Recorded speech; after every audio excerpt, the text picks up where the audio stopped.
Hello everyone, कैसे हैं आप सभी लोग। उम्मीद है कि अच्छे और स्वस्थ होंगे। हम भी ठीक हैं। तो स्वागत है आप सभी का हमारे चैनल माँ की लाइफ में। वैसे तो आप सभी को पता है कि माँ की लाइफ इतनी आसान नहीं होती है। पूरे फर्स्ट मंथ से लेकर पूरे 9th मंथ तक हमें हर परिस्थितियों का सामना करना पड़ता है। उसी में कुछ हार्मोनल चेंजेस होते हैं, तो कुछ बॉडी बदलाव होता है जिसको हम लोग समझ नहीं पाते अगर हम लोग फर्स्ट बार प्रेग्नेंट होते हैं तो थंबनेल देख के तो आप सभी को पता चल ही गया होगा कि मैं आज किस बारे में बात करने वाली हूँ। जी हाँ, अल्ट्रासाउंड रिपोर्ट से कैसे जाने कि गर्भ में पल रहा बेबी बॉय है या गर्ल है। वैसे तो डॉक्टर या कोई आपको नहीं बता पाता है, लेकिन हाँ, कुछ ऐसी चीजें होती हैं जिसको आप लोग अपने से ही पता लगा पाएंगे कि नहीं।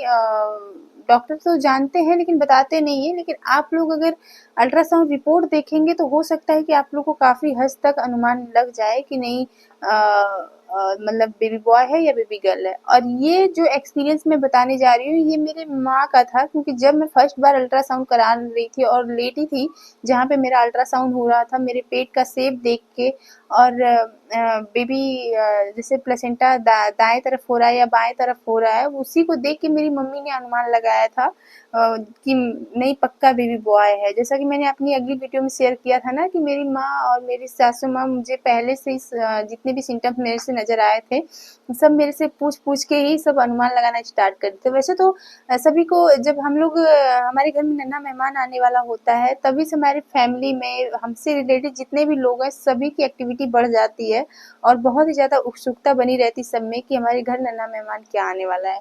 और वहीं खासकर हम लोगों की मम्मी जो अपनी माँ होती हैं, जैसे कि एक होती है ना हमारी सासू माँ और एक माँ, तो मेरी मम्मी जो थी वो काफ़ी ज़्यादा उत्सुक थी जानने के लिए, क्योंकि जब जब एक माँ एक बेटी भी अगर माँ का जिसको कहते हैं ना और मिल जाता है। जब मैं फर्स्ट बार माँ बनी थी ना तो मेरी मम्मी बहुत ज़्यादा नर्वस हो चुकी थी, क्योंकि उनको बहुत कुछ सुनना पड़ा था पहले के समय में। क्योंकि हम लोग 3 बहनें थे, लगातार मम्मी को हम लोग 3 बहनें थे और मम्मी को उनकी सासू माँ की तरफ से बहुत कुछ सुनना पड़ा था कि मतलब बेटियां ही तो आ रही हैं, ये वो। पहले के लोग कैसे होते हैं आपको पता ही है, लेकिन आज भी कुछ लोग हैं जो इन सब चीज़ों में भेदभाव करते हैं, लेकिन ऐसा नहीं करना चाहिए। सब कुछ भगवान जी के हाथ में होते हैं और कहते हैं ना भगवान जी बेटियां उन्हीं को देते हैं जो पालने की सक्षम होते हैं। तो लेकिन आज भी कुछ लोग समझते नहीं है, तो उनमें हम अपनी बहुओं को क्यों टॉर्चर करते हो भाई। सब पे भगवान की मर्जी, भगवान जो हमें दे रहे हैं वो ले लेना चाहिए ना। तो ऐसा नहीं करना चाहिए। आप लोग भी भरोसा रखिए, सब कुछ ठीक रहेगा। भगवान जी पे भरोसा रखिए, उनके अलावा कोई नहीं जानता नहीं क्या आएगा क्या नहीं आएगा। लेकिन हाँ, भगवान जी जो करेंगे अच्छा करेंगे, ठीक है ना। तो जब मेरे फर्स्ट बार मैं माँ बनी थी ना तो मुझे जब बेबी गर्ल हुई थी मेरी, तो मेरी मम्मा बहुत ज़्यादा तकलीफ हुई थी उनको, क्योंकि उनको लगता था कि मेरी फैमिली वाले थोड़ी हाई सोसाइटी के थे। मतलब जैसे मैं एक मतलब ज़्यादा हाई सोसाइटी की वो नहीं हूँ, अपने बहुत गांव से, छोटे गांव से बिलोंग करती थी। तो मतलब कि इधर जब मैं अपने ससुराल में आई थी तो उस समय जैसे कि हाई सोसाइटी क्या, ये लोग शुरू से शहर के रहने वाले थे, जैसे अच्छे लाइफस्टाइल में रहने वाले थे। तो जब मैं यहाँ पे आई थी तो जब मेरा फर्स्ट मैंने अपना प्रेगनेंसी कंसीव किया था तब से लेके मेरी मम्मी बहुत उत्सुकता में थी कि नहीं क्या होगा क्या होगा। और उनको फर्स्ट बार कौन सिम्टम पूछता है, कोई नहीं पूछता है। जो भी आ जाए सब भगवान की महिमा है और खुशी होती है सभी को। तो जब फर्स्ट बार मैं प्रेग्नेंट हुई, जब मेरी बेबी गर्ल हुई, तो मेरी मम्मी ने थोड़ा-सा तो उनको इसलिए तकलीफ हुई कि कोई मेरी बेटी को ये ना कह दे कि माँ का सिम्टम्स पड़ा है, मतलब माँ का और पड़ा है ना? आज भी कुछ लोग, आप लोग ज़रूर बताइएगा आपके साथ ऐसा हुआ था? तो मेरी मम्मी को जब हॉस्पिटल में थी और सीज़र भी हुआ था तो ऐसा ही होता है। तो तुरंत मेरी सासू माँ ने बोला था मेरी मम्मी को कि लगता है इनको आपका और पड़ गया है, क्योंकि आपको आपकी ये बड़ी बेटी थी ना, तो हो सकता है आपका और पड़ा हो। तो मम्मी को थोड़ा सा तकलीफ हुआ था उस समय। और जब हमारी सेकंड प्रेगनेंसी हुई तब से मम्मी हमारी जो है बहुत ही ज़्यादा उत्सुक थी जानने की। तो मेरे जितने भी अल्ट्रासाउंड मैंने कराए हैं ना सब में मेरी मम्मी गई है। तो ज़रूरी ये है कि प्लेसेंटा किस तरफ बन रहा है, बेबी का सर किस तरफ है, राइट साइड है या लेफ्ट साइड है, इससे भी बहुत बड़ा मतलब अनुमान लगाया जाता है जो पहले के लोग हैं। तो मेरी मम्मी जब भी मैं अल्ट्रासाउंड कराने जाती थी ना, वो बेबी का किस तरफ वो ज़्यादा रह रहा है, उसका प्लेसेंटा मतलब किस तरफ है और उसका सर किस तरफ है, वो उस पे वो ध्यान दी रहती थी। जब मैं अल्ट्रासाउंड करके घर पे आती थी तो हम लोगों को बहस हो जाती थी कि नहीं, मम्मी कहती थी नहीं मैं देखी हूँ बेबी का सर जो है पेट के दाहिने हिस्से में है, देखो टेपर है पेट, ऐसा होता है ना। तो आप लोग बताइएगा आप लोग के साथ क्या हो रहा है। तो पेट का आकार भी देख के कुछ लोग ना ऐसे, अगर सर बेबी का दाहिने साइड यानी राइट साइड रहेगा तो आप लोग काफ़ी हद तक अनुमान लगाया जाता है कि वो बेबी बॉय का सर होता है, मतलब बेबी बॉय की प्रेगनेंसी होती है। और अक्सर बेबी जो होते हैं ना वो राइट साइड ही होते हैं बेबी बॉय।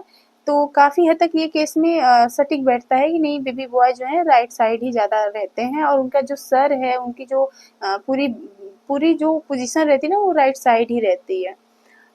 अल्ट्रासाउंड से क्लियर हो जाता है प्लेसेंटा किस तरफ बना है, उससे भी पहले के लोग जो होते हैं वो काफ़ी हद तक अनुमान लगा लेते हैं।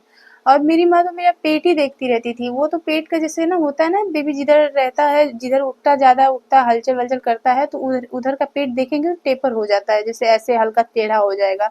तो उससे भी मेरी मम्मी बहुत ज़्यादा खुश होती थी क्योंकि उनको काफ़ी हद तक वो अनुमान लगा पाती थी कि नहीं बेबी बॉय है।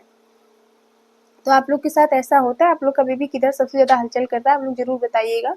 और रही बात एफएचआर से, तो मैं फिर से आप लोग को एफएचआर पे क्लियर कर दे रही हूँ कि ये आपकी हार्ट बीट से ही जॉइंट होती है बेबी का हार्ट बीट, ठीक है।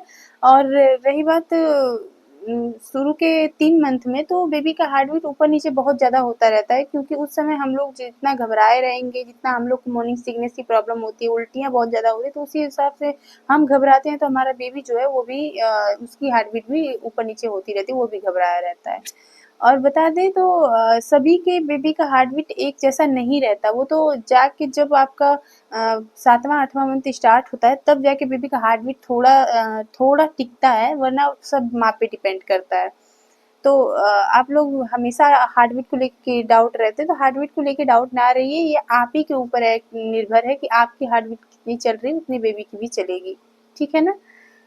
और रही बात हार्ट बीट अल्ट्रासाउंड में, तो देखिए मैं अपनी बेबी का देखी थी तो उस समय जो मेरा फर्स्ट बार में जो आया था, मेरे फर्स्ट बार में तो 170 तक आ चुका था, लेकिन ये हाई रिस्की था।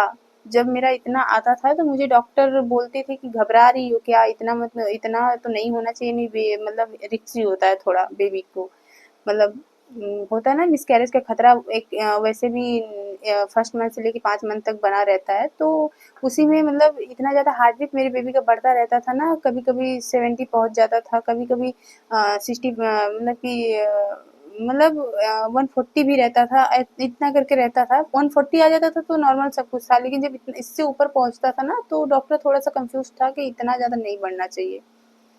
लेकिन मैं कहूँगी सबसे ज़्यादा आप लोग ध्यान दीजिए, अगर हमारी बॉडी के साथ कुछ न कुछ उतार-चढ़ाव लगा है, हमारी बेबी के साथ कुछ न कुछ उतार-चढ़ाव लगा है, तो पक्का ये बेबी बॉय की प्रेगनेंसी होती है। मैंने अपनी प्रेगनेंसी में देखा है, मैं बहुत कुछ फेस की हूँ। तो हो सकता है हार्मोन्स चेंजेस की वजह से ही होते हैं, ये शुरू से ही होने लगते हैं आपके साथ उतार-चढ़ाव। तो अगर आप लोग के साथ ये सब हुआ है तो आप लोग प्लीज़ कमेंट करके ज़रूर बताइएगा, और गलत कमेंट बिल्कुल भी ना करिएगा। ये सब बस एक तौर एक तुक्का है जो मैं अपने से रिलेटेड बता रही हूँ, और ये मेरा रियल का एक्सपीरियंस है जो कभी-कभी काफ़ी हद तक सटीक बैठ जाता है। और किसी-किसी में नहीं भी बैठता है, तो ज़रूरी नहीं है जो चीज़ें मेरे साथ हुई है वो आपके साथ भी हो। तो सभी की प्रेगनेंसी अलग होती है, इस पे ध्यान रखिएगा, ठीक है? बाय-बाय।